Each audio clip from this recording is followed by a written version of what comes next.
এই ছেলেটি আজকে হারানো গিয়েছে ভুলে ময়মনসিংহ থেকে চলে আসছে আমাদের ঘাটাইল উপজেলার কদমতলী বাজারে। এখন এখানে আইসা এক অটো চালককে বলতেছে আমাকে ময়মনসিংহ নামাই দেন। এখন একটা অটো তো আর ময়মনসিংহ যাইবো না, সে তার নামটাই বলতে পারে, এমনকি তার বাবার নাম বলতে পারে, কিন্তু সে তার এলাকা চিনে না যে কোন এলাকা থেকে আসছে। কিন্তু শুধু একটা নাম বলছে, মনে হয় গ্রামের নামটা কি, একটা নাম যেন বললা গ্রামের, সাতিয়ামতলা। হ্যাঁ সাতিয়ামতলা। সাতিয়ামতলা, সে তার গ্রামের নামটা বলতে পারে সাতিয়ামতলা। যদি কেউ ওর পরিচয়টা শনাক্ত করতে পারেন তাহলে সরাসরি চলে আসবেন আমার বাসায়, আমি ওকে আমার কাছে রেখে দিলাম। কারণ এই বাচ্চাটাকে একা একা ছেড়ে দেওয়াটা কি ঠিক হবো? ঠিক হবো না। আপনারা আপনাদের সঠিক প্রমাণটা নিয়ে আসবেন, তবে আমরা আপনাদের হাতে এই বাচ্চাটাকে তুলে দিব, তাই না? আচ্ছা, শুধু শুধু কান্না করতেছে, তাকে আমরা খাওয়ার অফারও দিছি, তাকে আমরা খাবার দিছি, সে খায় না, শুধু কান্দে, তাই না মুরব্বী? এখন এই ভিডিওটা আপনারা বেশি বেশি করে শেয়ার করলে হয়তো ওর আত্মীয় স্বজনের কাছে ভিডিওটা যায় পৌঁছাইবো। তা আপনারা দয়া করে এই ভিডিওটা একটু বেশি বেশি করে শেয়ার করবেন। সে একদম টোটালি খাবার দাবার সব ছাইরা দিছে, তাকে এখন যে কোনো জিনিস দেন সে খাইতেছে না, ভাতও খায় না, জুসও খায় না, পানিও খায় না। এখন তারপরেও আমি ওকে আমার বাড়িতে নিয়ে যাইতেছি, এখন বাকিটা আল্লাহ ভরসা।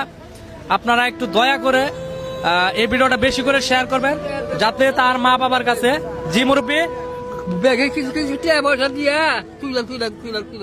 তুইলা কার কাছে দিমু? টাকা পয়সা তো সমস্যা নাই, একা ছাড়া যাবো না। হ্যাঁ, একা পাঠানো যাবো না।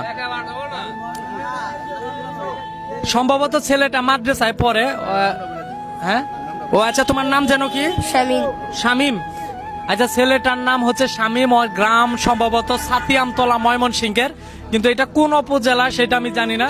এই ভিডিওটা যদি দেখে থাকেন ওর আত্মীয় স্বজন পরিচিত লোকজন, তাহলে অবশ্যই সরাসরি আমাদের এলাকায় চলে আসবেন। আমাদের লোকেশন হচ্ছে টাঙ্গাইল কালিহাতি। কালিহাতি বাস স্ট্যান্ডে আইসা আমি আমার নাম বললেই হবে, সরাসরি আমাদের বাসায় নিয়ে আসবে আপনাকে। তাকে কোনো কিছু জিজ্ঞাসা করলেই শুধু কান্না করে, চোখ দিয়ে ঝরঝর গায়ে পানি পড়ে, ঠিক আছে? এখন এই যে উনি হুজুর, উনিও ওনাকে আইসা জিগাইলো, কিছু বলতে চায় না, যে জিগায় শুধু কান্না করে। এখন বাচ্চা পোলাপান, সে তো বুঝতে পারে না। আমি বলছি যে তুমি আজকে রাত অন্তত আমাদের বাসায় থাকো, কালকে আমি তোমাদের বাসায় নিয়ে তোমাকে দিয়ে আসার ব্যবস্থা করব। তুমি টেনশন করো না, ঠিক আছে? টেনশন করতেছ? ও টেনশন করতেছে। আচ্ছা, যাই হোক, আসলে ওকে আর কোনো কিছু জিগাইতে চাই না। এখন আপনাদেরকে সাক্ষী রেখে বলতেছি, এই ছেলেটাকে আমার বাসায় নিয়ে যাইলাম, ঠিক আছে? আবার যখন ওর মা বাবা আসবে, আমি আবার কিন্তু ঠিক এই জায়গায় আইসাই ওই ছেলেটাকে ওর মা বাবার হাতে তুলে দেবো, ঠিক আছে? ঠিক আছে না মুরব্বী? অযথা আমি অন্য কারো হাতে দিব না। আমি যেহেতু এই জায়গাতে ছেলেটাকে নিলাম, আবার এই জায়গায় আইসাই এই ছেলেটাকে তার পরিবারের হাতে তুলে দেওয়ার চেষ্টা করবে ইনশাল্লাহ।